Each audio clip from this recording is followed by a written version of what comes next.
নমস্কার, নতুন দিগন্তের একটি নতুন ভিডিওতে আপনাদের সবাইকে সুস্বাগতম। আমার আজকের রেসিপি লাউ মুগ ডাল। লাউ মুগ ডাল বানাবার জন্য লাউ তো অবশ্যই লাগবে, আর মুগ ডালও তাই অবশ্যই লাগবে। আমি নিয়েছি মুগ ডাল আর লাউ। লাউটাকে ছোটো ছোটো করে কেটেছি, আর মুগ ডালটাকে আমি এখানে সেদ্ধ হতে বসিয়ে দিয়েছি। জলের মধ্যে যে ফেনাটা আসে ডালের জলে, ডালটাকে খুব ভালো করে ধোয়ার পরও কিন্তু এই ফেনাটা আসেই। ফেনাটা কী জন্য হয় বা কী এটা সেটা জানি না, কিন্তু এইটুকু বুঝি যে এটা কোনো স্বাস্থ্যকর কিছু নয়। ওই জন্য ছেঁকে এটাকে ফেলে বাদ দিয়ে দেবো। জলটা একদম পরিষ্কার হয়ে যাওয়ার পরে হলুদটা দেব। জলটা পরিষ্কার হতে এখনও টাইম লাগবে। জলটা পরিষ্কার হয়েই গেছে প্রায়। এবার আমি হলুদটা দিয়ে দেবো। হলুদটা দেওয়ার পর কিন্তু আর এই ফেনাটা তৈরি হয় না। আমি হলুদটা দিয়ে ওইদিকে ডালটা সেদ্ধ হচ্ছে, আর কুকারে এদিকে আমি লাউটা কুকারে একটা সিটি দেবো। একটা সিটি দিয়ে লাউটা সেদ্ধ করব। লাউ আর ডাল আমি একসঙ্গে দিইনি, দুটো মিলেমিশে ব্যাপারটা ঠিক হয় না মনের মতো। ওই জন্য আমি লাউটাকে আলাদা সেদ্ধ করলাম। আমি কড়াইতে তেল গরম করেছি, ফোড়ন দেব। ফোড়নে আমি প্রথমে জিরে দেবো, একটু কম করে জিরেটা দেব।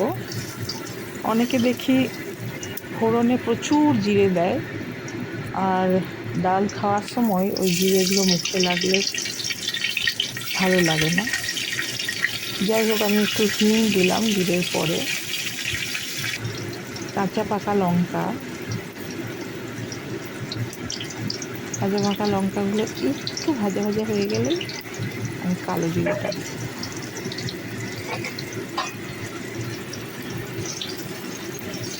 নিরামিষ খাবারে ফোড়নের যে কাজটা, সেইটা মেন কাজ।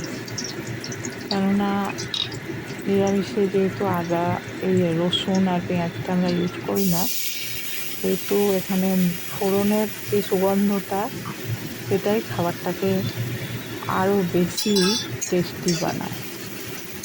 এই ফোড়নগুলোর পরে আমি একটু নারকেল বাটা দিয়ে দিলাম।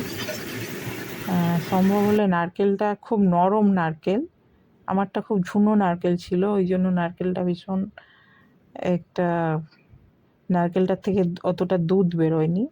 কিন্তু যদি সম্ভব হয় ওই দুধওয়ালা নারকেল এখানে ইউজ করবেন, তাহলে টেস্টটা আরও দ্বিগুণ বাড়বে। আমি নারকেলটাকে অল্প ভেজে লাউটাকে দিয়ে দিলাম। এবার লাউয়ের সাথে আমি বেশ খানিকক্ষণ ভাজবো। হিং, কালো জিরে, কাঁচা লঙ্কা, জিরে এগুলো মিলেমিশে একটা খুব সুন্দর গন্ধ ছড়িয়েছে, যেরকম আমাদের ভোগের খিচুড়িতে যে সেন্টটা আছে ওই সেন্টটা পাচ্ছি। ডালটা এরকম একটু দানা দানা সেদ্ধটা করব। সেদ্ধ করার পরে জলটা ছেঁকে একটু ম্যাশ করবো, ম্যাশার দিয়ে ডালটাকে। এখানে ম্যাশই করতে হবে, ডালটাকে কিন্তু গলিয়ে নেওয়া চলবে না, তাহলে টেস্টটা নষ্ট হয়ে যাবে। ওভারকুক ডাল যে একটা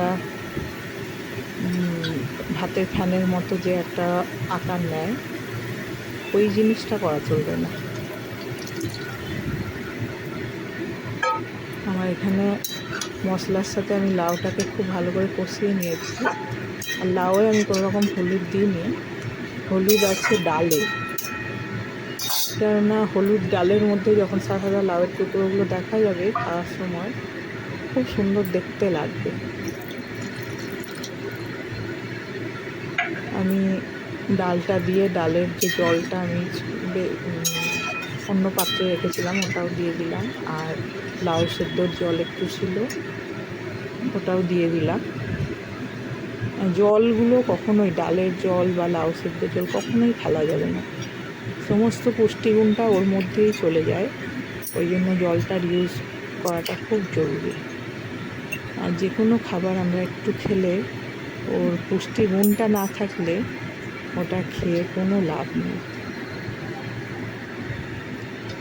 ডালটা প্রায় হয়ে এসছে, আমি গরম মশলা দিয়ে দিলাম একটুখানি।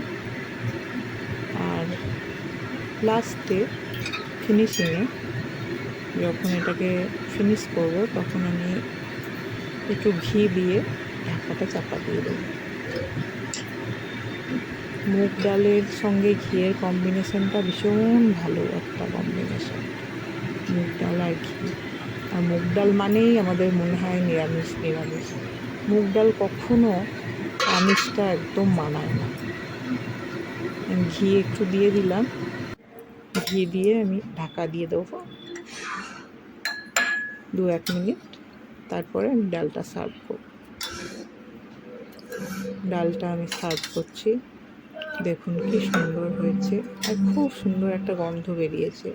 হিং, ঘি এগুলো সব মিলেমিশে